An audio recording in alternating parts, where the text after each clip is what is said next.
काही प्रासादिक वस्तू अशा खाजगी जागेत असतात, आपण दर्शनास जाणे त्यांना त्रासदायक होऊ शकते, तेव्हा दर्शन या व्हिडिओद्वारेच घ्यावे ही विनंती. या श्री कृपांकित परिवारांना आपल्या व्हिडिओमुळे त्रास झाल्यास असे माहितीपूर्ण व्हिडिओ आपल्याला बनवण्यास पुढे अडचणी येऊ शकतात.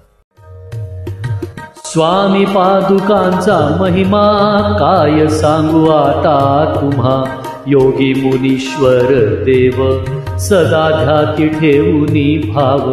तुम्ही भाग्यवंत जन म्हणून लाभले हे चरण. ऐसे चरण जे दुर्लभ त्यांचा झाला तुम्हा लाभ. स्वामी नाम मुखी ठेवा आणि करा चरण सेवा. ऐसा पादुकांचा महिमा स्वामी सूत सांगे तुम्हा. स्वामी सूत सांगे तुम्हा. स्वामी सूत सांगे तुम्हा. श्री स्वामी समर्थ. श्री स्वामी समर्थ. श्री स्वामी समर्थ. श्री अगदी लहान वयातच ही दोन भावंड आपल्या वडिलांबरोबर अक्कलकोटला जात असत. स्वामी महाराजांचं दर्शन घेत असत. तिथल्या इतर मुलांप्रमाणे स्वामी महाराजांबरोबर खेळत असत. खूप मस्ती, खूप मौज करत असत. पाहता पाहताच स्वामी महाराजांवरती त्यांचं खूप प्रेम चढलं. या दोघांपैकी त्यातले धाकटे भाऊ नारायणराव गोविंदराव मंत्री यांच्याबद्दल आज आपण बोलणार आहोत. श्री स्वामी महाराजांची त्यांच्यावर घडलेली कृपा आणि त्या कृपाबळावर त्यांनी व्यतीत केलेलं संपूर्ण आयुष्य आणि त्यातील काही घटना त्याचं आज आपण स्मरण करणार आहोत. स्वामी कृपेने ही बोलत सेवाणी. नव्हे माझी करणी बोलवया. स्वामी सूत म्हणे स्वामीची कथा. कृपा बळे वार्ता बोलतसे. एक साधारण 150 वर्षाचा काळ जरी असला तरी त्या काळामध्ये स्वामी महाराजांची इतर सर्वत्र हिंदुस्थानभर तर बघायला गेलं तर प्रसिद्धी झाली होती. आजच्यासारखा मीडिया नव्हता, पण तोंडी प्रसिद्धी होणं सुद्धा त्या काळात बघायला गेलं तर स्वामी महाराजांची भरपूर झाली होती. आणि मुंबई पुण्यात तर स्वामी महाराज प्रख्यात होते. मुंबई पुण्याचे कितीतरी लोक स्वामी महाराजांच्या दर्शनाला जात असत.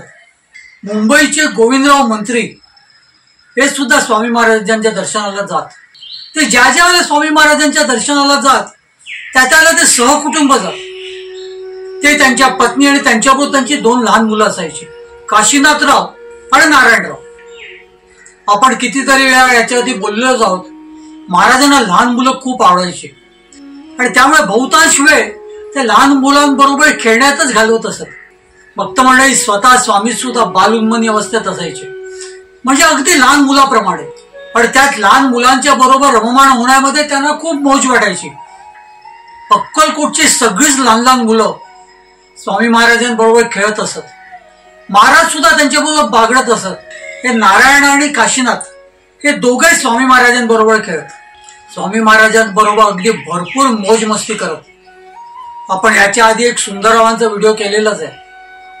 ते सुद्धा असेच परगावावरून मुंबईवरून आले होते अक्कलकोटला आणि ते त्या लहान मुलांच्या बरोबर इतके रममाण झाले.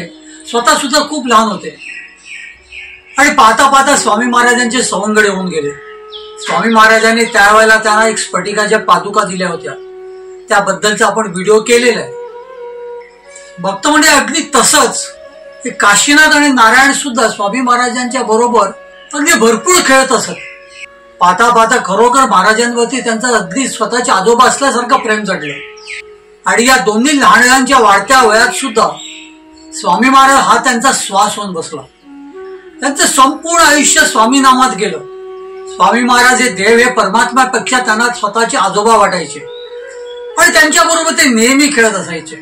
ज्या ज्या वेळेला अक्कलकोटला जात त्या वेळेला ते स्वामी महाराजांबरोबर खेळत. स्वामी महाराजांच्या अगदी मांडीवरती बसून महाराजांबरोबर गप्पा मारत. महाराजांचं सुद्धा त्यांच्यावरती अगदी भरपूर प्रेम होतं. भक्त म्हणजे आज जे आपण बोलणार आहोत तर त्यातले धाकटे बंधू नारायणरावांच्या बद्दल एकदा असेच गोविंदराव सहकुटुंब अक्कलकोटला गेले होते. ते अक्कलकोटला गेले का ही दोन्ही मुलं लहान गेगी होते त्या महाराजांकडे धावत धावत जायचे. हे स्वतः मात्र बिराडे जाऊन आंघोळ वगैरे करून नंतर महाराजांच्या दर्शनाला यायचे. पण या दोन्ही मुलांना महाराजांच्या दर्शनाचा ध्यास एवढा लागायचा की त्यांनी कधी आंघोळ वगैरेचा कधी विचार केलाच नाही.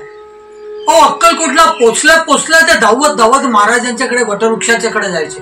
आई वडिलांचं ऐकायचे कुठे. महाराजांच्या बरोबर नेहमी सारखं खेळणं, अगदी मातीत लोळणं वगैरे सगळं काय चालायचं. एकदा असंच महाराजांच्या बरोबर ते भरपूर खेळले, भरपूर मातीमध्ये लोळले. अगदी महाराज सुद्धा त्यांच्याबरोबर तसंच खेळत होते. आणि नंतर संध्याकाळी आले घरी. संपूर्ण अंग कपडे वगैरे मातीत माखलेले. त्यामुळे साहजिकच मातोश्रीने त्यांना आंघोळ वगैरे घालण्यासाठी त्यांना घेतलं. आणि पाहतात ते काय, नारायणरावांच्या अंगावरती ते पुरळ उठलेलं. एवढं पुरळ उठलेलं की त्याच्यामध्ये काही प्रमाणात पस सुद्धा झालेलं. त्या दोघांचे आई वडील अगदी चिंतेत पडले. परगावी आपण आलेलो आहोत, मुंबई सारखे इथे कोणी डॉक्टर्स वगैरे काही नाहीये, मग अशा वेळेला करायचं काय. त्यामुळे त्या दिवशी मात्र त्यांनी काशीनाथाला मात्र खेळायला पाठवलं आणि नारायणरावांना घरीच ठेवलं. त्यांनी त्याला सांगितलं, अरे नारायणा, तुझ्या अंगावर पुरळ उठलेलं आहे आणि त्यात आपण परगावी आलेलो आहोत. मग अशा वेळेला ते पुरळ आधी मी तुझं घालवते, काहीतरी घरगुती उपचार करते आणि त्यानंतर तू महाराजांबरोबर खेळायला जा. लहानग्या नारायणरावांना ते काय मात्र अजिबात त्याचे पटलं नाही. अंगावर पुरळ उठून ते काय उठू. महाराजांचा एवढा ध्यास असायचा आणि महाराजांबरोबर खेळण्याचा इतका त्यांना छंद असायचा की त्या महाराजांबरोबर खेळण्यामध्ये ते मग्न व्हायचे. आणि अक्कलकोटला असून महाराजांच्या बरोबर आपल्याला आज खेळायला मिळणार नाहीये, आपले आई वडील आज आपल्याला घरीच दांबून ठेवणार आहे, या विचारानेच तो लहानगा अगदी अस्वस्थ झाला. वय लहान, त्यामुळे अक्कल पण कमी. नेमकं आई वडील आपल्याला कशाला बाहेर पाठवत नाहीयेत, ते आपल्याच चांगल्यासाठी, हा विचार वगैरे ही खूप लांबची गोष्ट होती. आई वडील म्हणतायत म्हणून आपला तो शांत घरामध्ये बसला खरा, पण त्याचं मन सगळं स्वामी महाराजांकडे लागलं होतं. आणि त्यात आपल्या थोरल्या भावाला आई वडिलांनी पाठवलंय आणि आपल्याला एकट्याला मात्र घरी दांबून ठेवलेलं आहे. हे सुद्धा काय त्याच्या मनाला पटत नव्हतं. आणि म्हणूनच भक्त मंडळी, त्याला जशी संधी मिळाली तशी तो आई वडिलांचा डोळा चुकवून स्वामी महाराजांकडे धावत धावत गेला. साहजिकच महाराजांनी त्याला विचारलं, काय रे बाबा, आधी का नाही आलास, तुला यायला एवढा उशीर का झाला. लगेच त्याने आई वडिलांची तक्रार करायला सुरू केली. काय सांगू, दादाला तर पाठवलं पण मला काय पाठवणार. एकच सांगताय, तुला बरा नाही, 2 दिवस घरी राहा, मी तर चांगला खणखणीत आहे, मी चांगला खेळू शकतो. हे सगळं तो त्याचा पाठ आणि अंग खाजवत खाजवत म्हणत होता. महाराज अंतर्ज्ञानी होते, महाराजांना हे सगळं काय कळलेलं. तो त्याच्या आई वडिलांची सगळी तक्रार करत होता आणि महाराज शांतपणे हसत हसत ते सगळं ऐकत होते. तेवढ्यात गोविंदराव आणि त्यांची पत्नी धावत धावत वटवृक्षाकडे आली आणि त्यांनी त्या छोट्या नारायणाला जवळ घेतलं. आपण असे जवळ घेणं वगैरे ते त्यावेळेला त्यांना काही सुचलं नाही. पण नंतर भानावर येताच त्यांना कळलं की आपण जे काय करतोय ते बहुतेक महाराजांना आवडणार नाही. गोविंदरावांनी त्यांच्या पत्नीने महाराजांना हात जोडल्याने महाराजांना सांगितलं, आम्ही आज 2 दिवस ह्याला पाठवणार नाही असा विचार केला होता, कारण त्याच्या अंगावरती सगळीकडे पुरळ आलेलं आहे आणि त्या पुरळामध्ये पस झालेला आहे. हे वाढू नये, कडुनिंबाची पानं वगैरे वाटून त्याला लावणं आणि जणू करून त्याला थोडा आराम झाल्यानंतर आम्ही त्याला खेळायला पाठवणारच होतो. महाराज शांतपैकी हे सगळं ऐकत होते. महाराजांकडे येऊन आपण एका महाराजांच्या सवंगड्याला, भले तो आपलं पोर असू द्या, आपण जो ओढून त्याची जवळ घेतो आणि आपण त्याला घेऊन जाण्यासाठी आलेलो आहे, ते हात जोडून महाराजांची क्षमा याचना करत होते, महाराजांना सांगत होते, महाराजांना पटवून देत होते की का आम्ही त्याला आज पाठवलं नाही आणि का त्याला आज आम्ही घ्यायला आलेलो आहे. ते आपल्या लगबगीने महाराजांना सांगत होते. काही वेळ महाराज शांततेत ऐकत होते. तेवढ्यात महाराज म्हणाले, अरे बरं बरं, मला समजलं रे तू जर काय म्हणणं आहे ते, कशाला एवढा बेंबीच्या देठापासून सांगतोयस मला काय माहिती नाहीये का. तुझ्या पोराला काही होणार नाही, तुझा पोर सुखरूप आहे. थोडा मातीत बितीत लोळलं असेल, त्याच्यामुळे अंगावरती त्याच्या पुढे आलंय खरं, पण ते काय वाढणार नाही जास्ती. तू एक काम कर. महाराजांच्या बाजूला एक वांग्याचा देठ पडला होता. हा वांग्याचा देठ तिथे कुठून आला हे सुद्धा इतर लोकांना कळलं नाही. स्वामी महाराजांनी लगेच तो देठ उचलला आणि त्या पोराच्या हातात दिला. हा देठ उगाळून लाव रे, तुला काही होणार नाही. पण गोविंदरावांच्या पत्नी त्यांच्या मातोश्री तिथेच होत्या. त्यांनी तो वांग्याचा देठ अगदी आपल्या ओंजळीत घेतला, खूप मनोभावे घेतला आणि महाराजांना सांगितलं, तुम्ही जसं सांगतात तसं मी करते. महाराजांची आज्ञा घेऊन ते लांडग्या नारायणाला परत घरी घेऊन आले. त्यांनी त्या छोट्या नारायणाला पुन्हा आंघोळ घातली आणि तो वांग्याचा देठ उगाळून सबंध अंगाला लावला. पाहता पाहता अगदी 2 दिवसातच त्याचं सगळं अंगावरचं जे पुरळ होतं ते नाहीसं झालं. अगदी पूर्वीसारखं त्याची सबंध कांती झाली. मग काय, तो ते आई वडिलांना सांगू लागला, आता तर मी बरा झाले ना, आता मला लढू नका बरं का, आता मी माझ्या महाराजांकडे जाऊन खेळणार. गोविंदराव आणि त्यांची पत्नीने फक्त त्याला परवानगी दिली हसत हसत. बोलणार तरी काय. आणि अशा पद्धतीने या छोट्या नारायणाच्या अंगावरचं सगळं जे काय पुरळ आलेलं म्हणा, त्याच्यात पस झालेला आणि ते तसंच जर राहिलं असतं तर काही दिवसांनी त्याच्यातून रक्त सुद्धा आलं असतं. आणि अक्कलकोट सारख्या खेडेगावामध्ये डॉक्टर वैद्य फार कमी असायचे. पण त्या सर्वांचे डॉक्टर वैद्याच्या पलीकडे परब्रह्म प्रत्यक्ष श्री स्वामी समर्थ महाराज तिथे होते. पण महाराजांनी एखादी गोष्ट सांगितली का या सृष्टीतल्या सगळ्या शक्ती त्यांचा शब्द झेलायच्या. असाच काहीसा प्रसंग होता. वांग्याचा देठ काढून दिला महाराजांनी, त्यांना सांगितलं, हा उगाळून सबंध अंगाला लाव.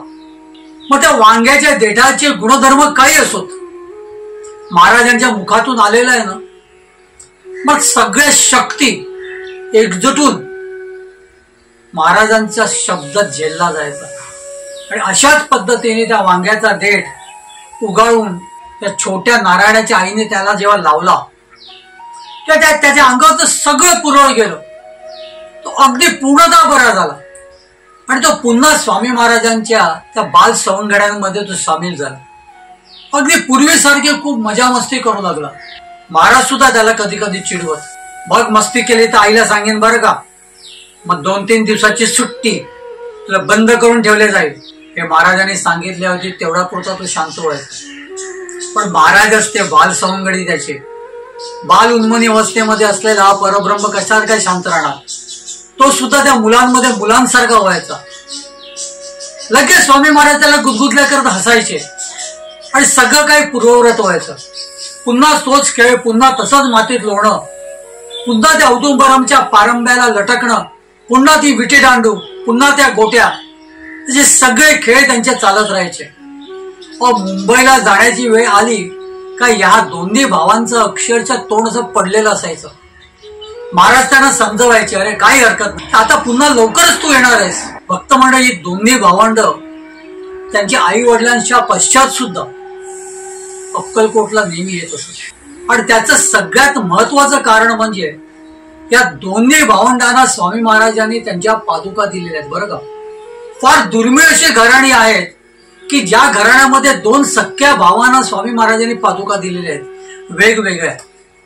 नारायणरावांना दिलेल्या आहेत त्या चर्म पादुका आहेत आणि काशीनाथरावांना दिलेल्या आहेत त्या काष्ट पादुका आहेत. आज आपण नारायणरावांच्या बद्दल बोलणार आहोत, त्यामुळे नारायणरावांच्या बद्दलच बोलूया. काशीनाथरावांबद्दल आपण एखादा वेगळा व्हिडिओ कधीतरी आपण करू. हे नारायणराव जसे मोठे होत होते, शाळेतून कॉलेजमध्ये शिक्षणास गेले, तिथून उत्तीर्ण होऊन ते आर्किटेक्ट झाले. मुंबईमध्ये त्यांचं भरपूर नाव होतं. भक्त म्हणजे अगदी किशोर वयात तरुण असतानाच, जेव्हा ते 20-21 वर्षाचे असावेत बहुतेक, ते स्वामी महाराजांकडे गेलेले असताना श्री स्वामी महाराजांनी त्यांना आपल्या चरणातून काढून चर्मपादुका दिल्या. महाराज बाल उन्मनी अवस्थेमध्ये तुम्हाला सांगितलंच आहे.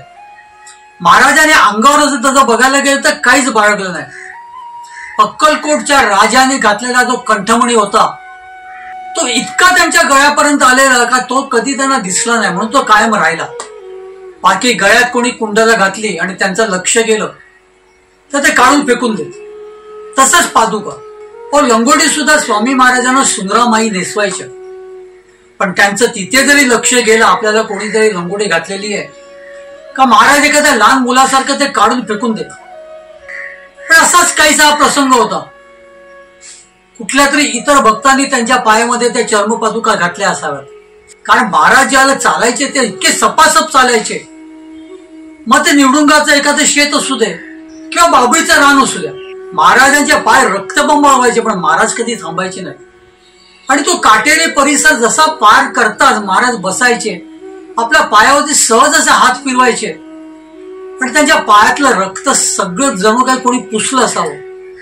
आणि त्या जखमा पण तुम्हाला सांगतो एखाद दिवसामध्ये त्या सगळ्या बऱ्या व्हायच्या. पण हे लोकांना बघवत नसायचं, म्हणून त्याच्या पायामध्ये कोणीतरी चर्मपादुका घालायचं, कोणी काष्ठपादुका घालायचे. महाराजांचे बाल उन्मनीवास, महाराज तंद्रीतच असायचे बहुतेक वेळेला, त्यामुळे त्यांना ते कळायचं नाही. पण जसं कळताच, जसं तिथे त्यांचं लक्ष जाताच, महाराजांनी कधीच पायामध्ये पादुका वागवल्या नाही.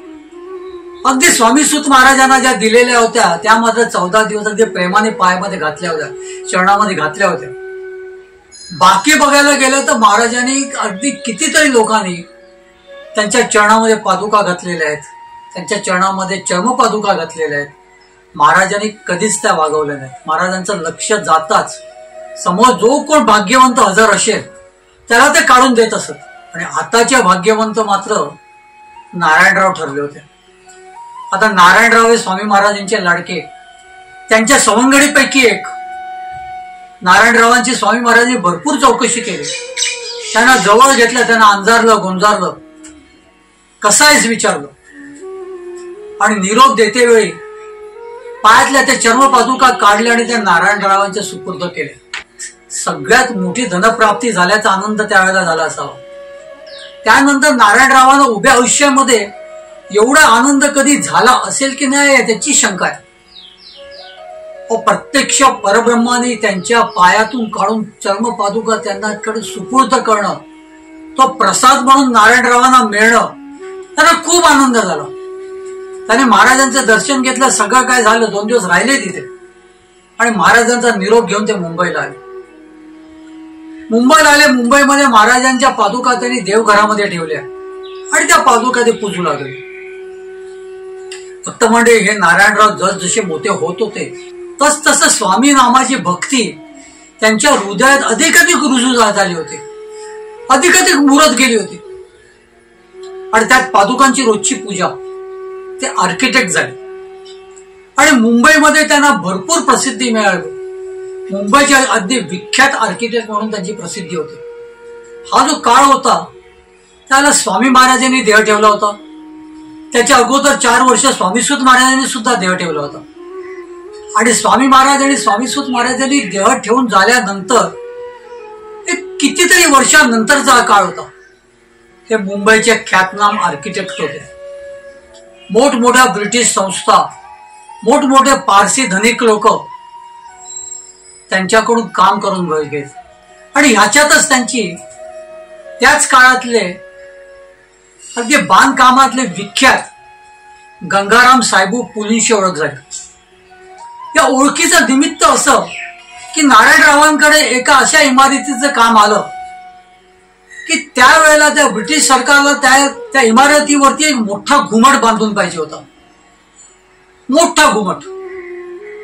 आता त्याचा आराखडा तर आपण केलेला आहे, पण त्याचं बांधकाम कोण करणार ही जेव्हा विचारपूस त्यांनी केली, त्याला घुमट बांधण्यामध्ये हातखंड असलेले गंगाराम साहेबू पुली यांचं नाव समोर आलं.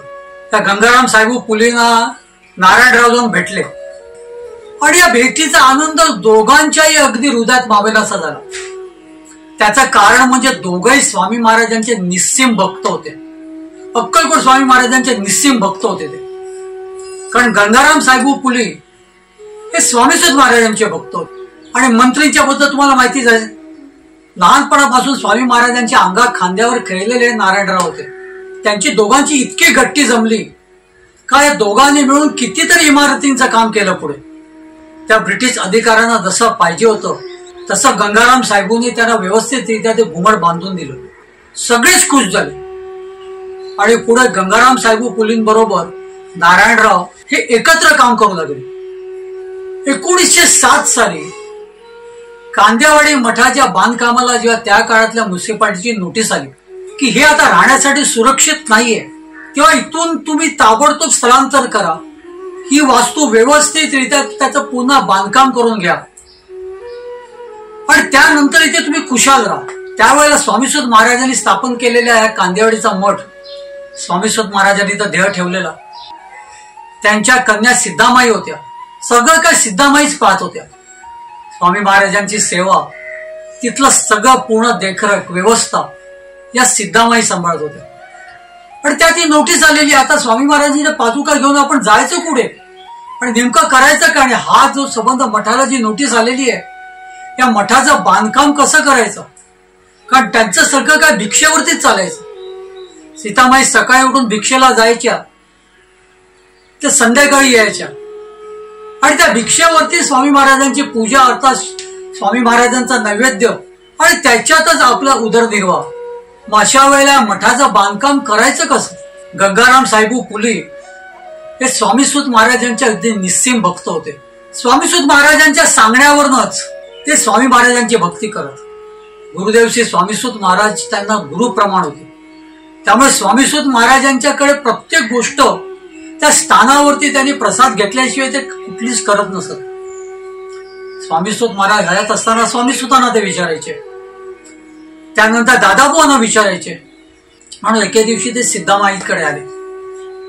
सिद्धामाईंना त्याने सांगितलं की संबंध आयुष्यभर आम्ही काम केलं, आता माझा निवृत्त होण्याचा विचार आहे आणि निवृत्त होण्यासाठी एक शेवटचं कुठलं तरी एक सेवा कार्य मला करायचे.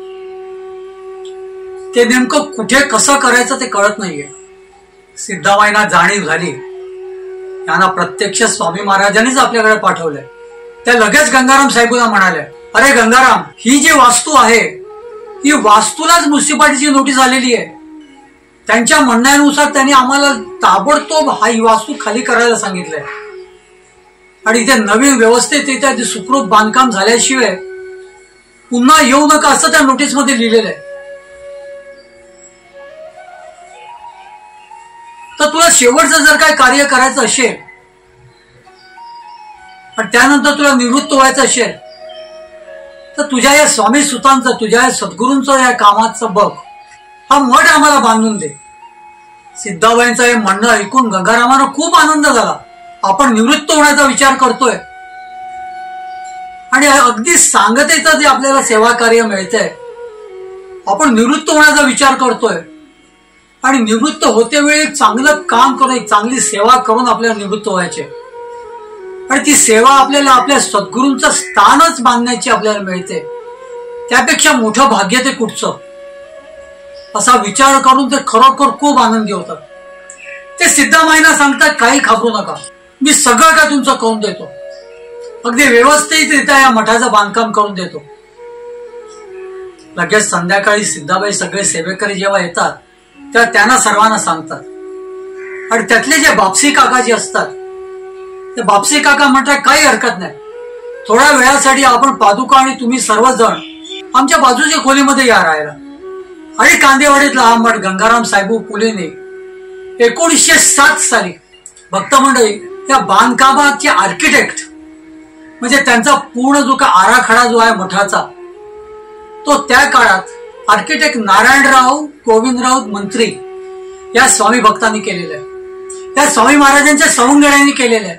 अगदी आज सुद्धा कधी जर तुम्ही तिथे गेलात भक्त म्हणजे, आज जरी तुम्ही या कांदेवाडीच्या स्वामीसुत महाराजांच्या मठात गेलात का, अगदी प्रवेश करते वेळी उजव्या आणि डाव्या बाजूची जी भिंत आहे ती त्यावेळेला नारायणराव मंत्रींच्या आर्किटेक्चरने आणि गंगाराम साहेबू पुलेंच्या पूर्ण बांधकामाने बांधकाम केलेलीच आहे. त्याला 2 भल्या मोठ्या खिडक्या होत्या. त्या खिडक्यानंतर मग तत्कालीन विश्वस्त मंडळाने त्यांच्या कोनशिला लावून बुजवल्या. पण अगदी प्रथम दर्शनी समोरून तुम्हाला जे काही दिसतं तर त्या मठाच्या वरती काही दगडी साधू सुद्धा बसवलेले आहेत. पूर्वी सर्व मठ मंदिरांवर साधूंच्या मूर्त्या लावलेल्या असायच्या. हे सगळं बांधकाम गंगाराम साहेबांनी केलेलं आहे बरं का. आणि त्याचे आर्किटेक्ट कोण असतील तर हे नारायणराव मंत्री. नारायणराव स्वामी महाराजांचे निस्सीम भक्त होते. स्वामी महाराजांखेरीज त्यांना काही सुचत नसायचं. देव म्हटलं का स्वामी महाराजांचं नाव प्रथम त्यांच्या तोंडावर यायचं. पुढे पुढे ते अक्कलकोटला जात असत. त्याला अक्कलकोट मध्ये नाना रेखींचं आणि त्यांची गाठ पडलेली. नंतर नंतर त्यांचं नगरच्या नाना रेखींकडे येणं जाणं झालं. जणू नाना रेखीनच त्यांनी आपलं सद्गुरू मानलेलं असावं. पण नाना रेखींचे सद्गुरू कोण? तर स्वामीसुत महाराज. त्यामुळे आजपर्यंत तुम्ही बघितलं तर नारायणरावांच्या पादुकांच्या तिथे फोटो जो आहे हा स्वामी महाराजांच्या उभ्या स्वरूपाचा फोटो आहे. भक्त मंडळी, स्वामीसुत महाराजांनी स्वामी महाराजांच्या उभ्या स्वरूपाचं पूजन केलेलं आहे, भजन केलेलं आहे. स्वामीसुत महाराजांनी म्हटलेलं आहे, स्वामी बाप माझा उभा हा तिष्ठत, कटी एक हस्त घेऊन या. महाराजांचं जे उभं स्वरूप होतं ते सर्वत्र स्वामीसुत महाराजांच्या प्रेरणेतून मठ स्थापन झालेले आहेत किंवा खुद्द स्वामी महाराजांनी मठ स्थापन केलेले आहे. तिथे सर्वत्र तेच तुम्हाला तस्वीरी दिसतील स्वामी महाराजांच्या उभ्या स्वरूपाच्या. आणि त्याच पद्धतीने आज मंत्रींच्या घरी सुद्धा स्वामी महाराजांच्या उभ्या फोटोचं स्वरूप आहे. स्वामी महाराजांच्या उभ्या स्वरूपातला फोटो आहे. त्याच्यात त्यांचं अजानुभाऊ स्वरूप सुद्धा दिसतं. प्रत्यक्ष परब्रह्म हा तो काय, हा तो फोटो बघितल्यावरती आपल्याला कळतं. त्या नारायणरावांनी सबंध आयुष्य स्वामी भक्तीत व्यतीत केलं. अगदी सकाळी उठल्यापासून ते रात्री झोपेपर्यंत त्यांच्या मुखात स्वामीनाम असायचं. आज सुद्धा त्यांची पिढी स्वामी महाराजांची निस्सीम भक्त आहे. अहो, घरातच पादुका आहेत. प्रत्यक्ष स्वामी महाराजांचा सहवास त्यांच्या घरात आहे. अगदी 1934 पर्यंत नारायणराव हयात होते.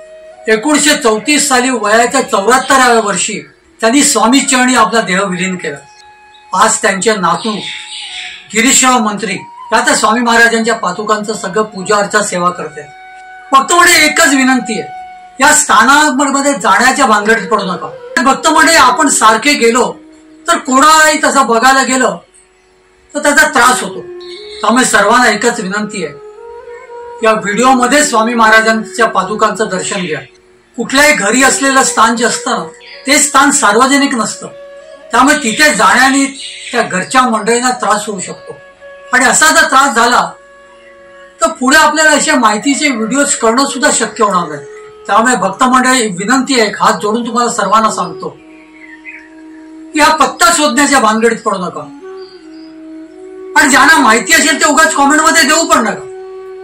स्वामींच्या या पादुकांचा आपल्या या व्हिडिओमध्येच दर्शन घ्या. पॉज करा, महाराजांच्या पादुकांचं यथेच्छ दर्शन घ्या.